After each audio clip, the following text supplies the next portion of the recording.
नमस्कार दोस्तों, the learning hub channel में आपका स्वागत है। दोस्तों आज हम जिनकी बात करने जा रहे हैं वो अगर शहीद ना होते तो भारत के पहले मुस्लिम थल सेना अध्यक्ष होते।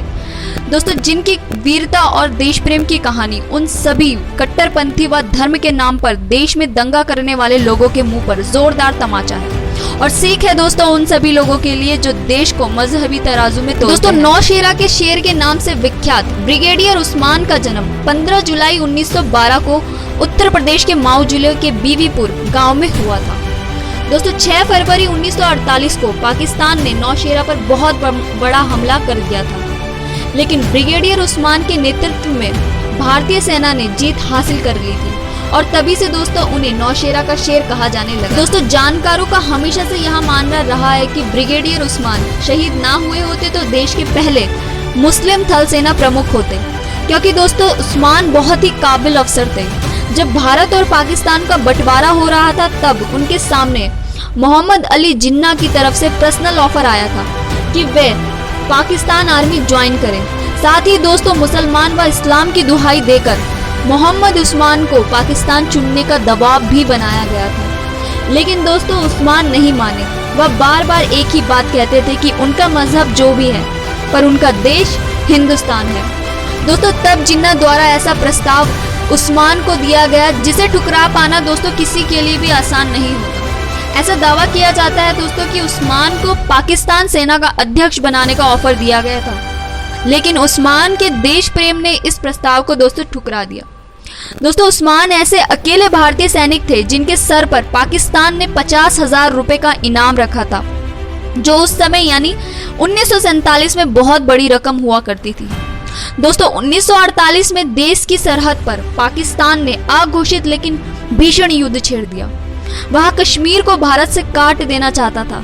इसी के तहत दोस्तों उसने झंगर पर कब्जा किया। झंगर पर कब्जा करने से पाकिस्तान को नौशेरा, राजौरी और पुंछ पर नियंत्रण करने में आसानी हो रही थी।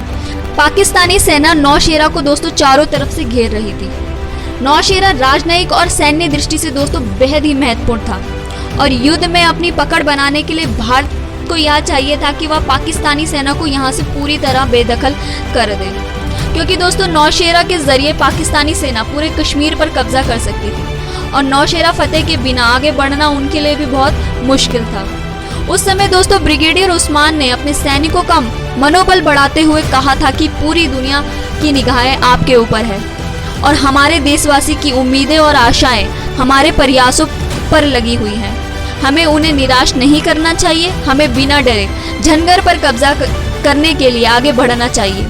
भारत आपसे अपना कर्तव्य पूरा करने की उम्मीद करता है। दोस्तों इस मोर्चे को ऑपरेशन विजय का नाम दिया गया था और 18 मार्च को झंगर भारतीय सेना के नियंत्रण में भी आ गया था, लेकिन दोस्तों फिर 1947 में भारतीय सेना के हाथ से झंगर निकल जाने के बाद 50 पैरा ब्रिगेड के कमांडर ब्रिगेडियर उस्मान ने महाराणा प्रताप की तरह प्रण लिया था कि वे तब तक पलंग पर नहीं सोएंगे जब तक झंगर दोबारा भारतीय सैनिकों के नियंत्रण में नहीं आ जाता। फिर जब दोस्तों झंगर नियंत्रण में आया तो उनके लिए पलंग वापस मंगवाया गया। दोस्तों पाकिस्तान फिर भी अपनी कायराना हरकतों से बाज नहीं आया। 6 फरवरी 1948 को पाकिस्तान ने नौशेरा पर बहुत बड़ा हमला कर दिया, जिसमें ब्रिगेडियर उस्मान का नेतृत्व ऐसा था कि उसी दिन भारत ने जीत हासिल कर ली और तभी से दोस्तों उस्मान नौशेरा का शेर कहे जाने लगे और देश भर में दोस्तों मशहूर हुए। दोस्तों ब्रिगेडियर उस्मान ने एक तरफ पाकिस्तान के प्रस्ताव को ठुकराकर देश के प्रति वफादारी दिखाई तो दूसरी तरफ दुश्मन के जबड़े से अपने इलाके को छीन कर ला के बहादुरी भी दिखाई। दोस्तों पाकिस्तान जो है बदला लेना चाहता था उस्मान से।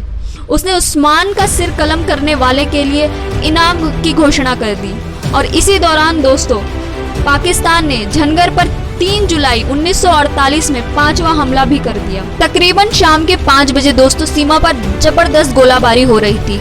उस्मान को उनके एक अफसर ने खतरे को भांपते हुए दूसरे इलाके में जाने को कहा, लेकिन उस्मान नहीं माने और मोर्चे पर डटे रहे। इसी दौरान दोस्तों उस्मान के ठीक सामने 25 पाउंड का एक गोला आकर गिरा और उनके शरीर में उसके छर्रे घुस गए।